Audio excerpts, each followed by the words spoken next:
Imagine a historic moment unfolding in one of the world's oldest and most traditional institutions. For the first time in its nearly 600-year history, the Church of England is set to welcome a woman as its Archbishop of Canterbury. Sarah Mullally, currently the Bishop of London, has been appointed to the Church's most senior role, marking a monumental shift in religious leadership. This is not just a story about one woman's achievement. It's a story of centuries of tradition meeting a modern call for inclusion and representation. Mullally will officially take the role in March 2026, stepping into a position that carries spiritual leadership over a global Anglican community of 85 million people across 165 countries.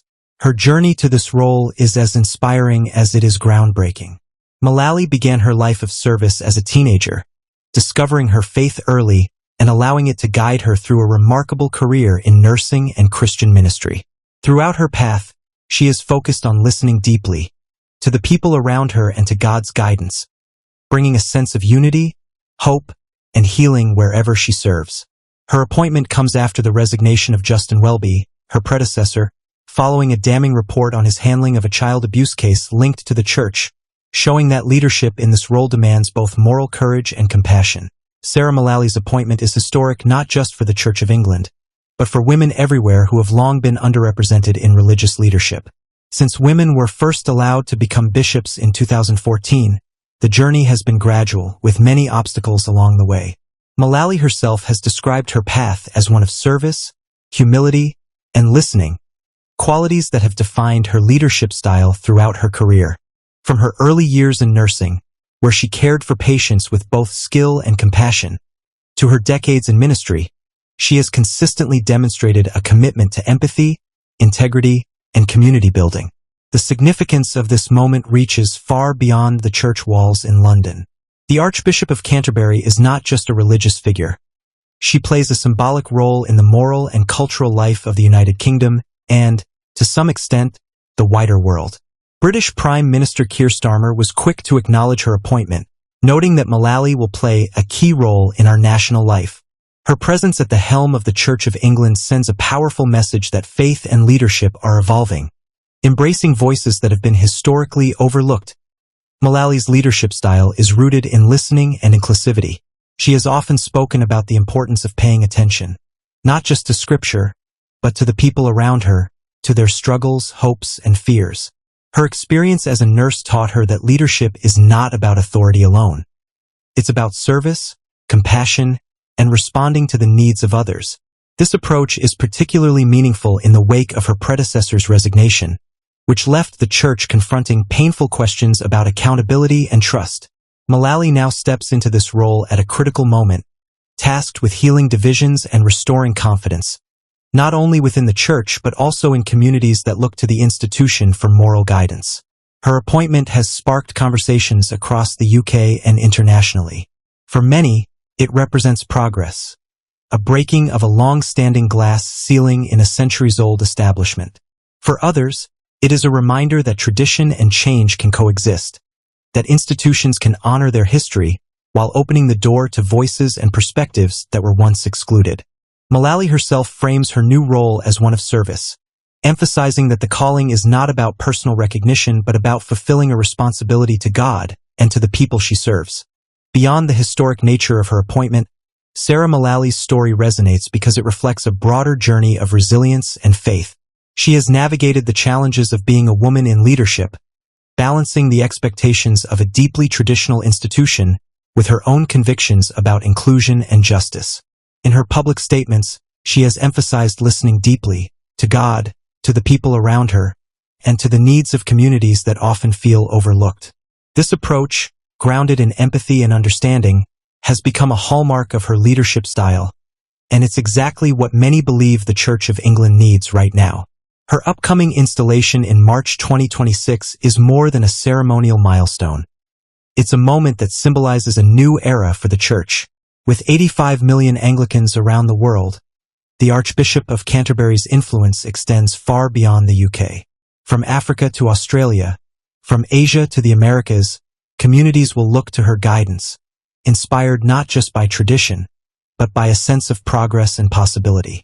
Mullally's appointment, therefore, is both deeply personal and profoundly global. A story of one woman breaking barriers while offering hope to millions. What makes Sarah Mullally's appointment even more compelling is the way it intertwines personal faith with public service. Her journey from nursing to church leadership highlights a consistent theme: caring for others in meaningful ways.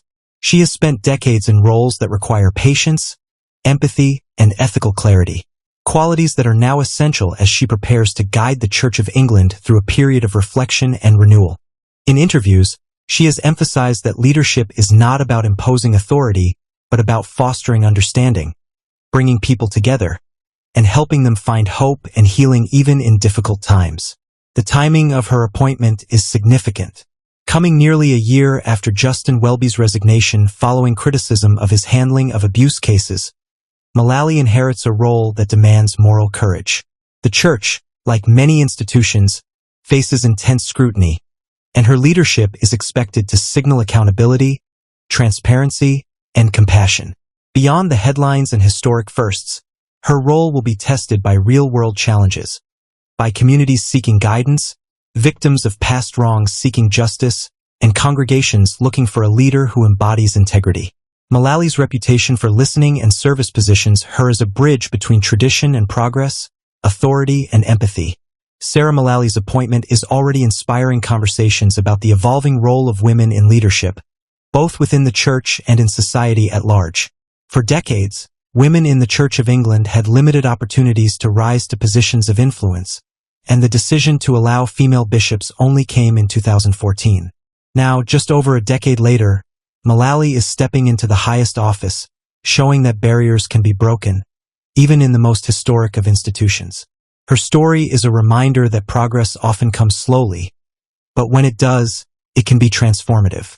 Her impact will be felt not only in liturgy and administration but in the broader cultural conversation. As Archbishop of Canterbury, she will be a moral voice in national debates, a figure who can bridge divides and provide perspective during times of social uncertainty. Prime Minister Keir Starmer emphasized this, noting her key role in our national life and the importance of the Church's presence in schools, charities, and communities. Mullally's leadership is poised to influence not just religious life, but also the social fabric of Britain, offering guidance, compassion, and a vision for a more inclusive future. Beyond her public role, Sarah Mullally's personal story resonates deeply. She speaks openly about her faith journey, the ways it has shaped her life, and how it informs her leadership. From her teenage years, faith became a guiding force, leading her into nursing, ministry, and now one of the most influential positions in the Anglican world. Her approach emphasizes humility and service over power, listening over speaking, and healing over judgment. It's a style of leadership that many believe is exactly what the Church of England needs after a period of controversy and criticism. Her appointment also invites reflection on the global Anglican community. With congregations spanning 165 countries and nearly 85 million members, the Archbishop of Canterbury's influence is immense.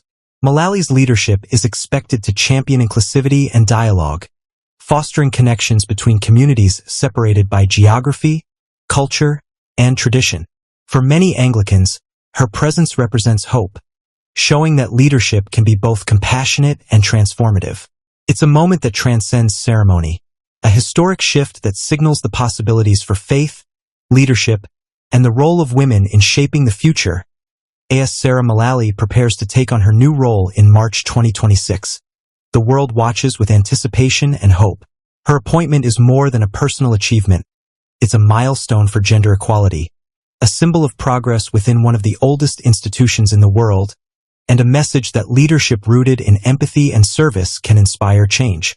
The Church of England, like all long-standing institutions, faces challenges, but Mullally's dedication, compassion, and vision offer a sense of renewal and possibility. Her story reminds us that breaking barriers is never just about the first step.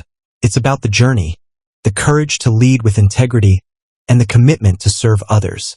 For millions of Anglicans and observers worldwide, Mullally embodies a new era of faith, one that honors tradition while embracing change, one that listens deeply while acting decisively, and one that proves leadership can be powerful, inclusive, and profoundly human.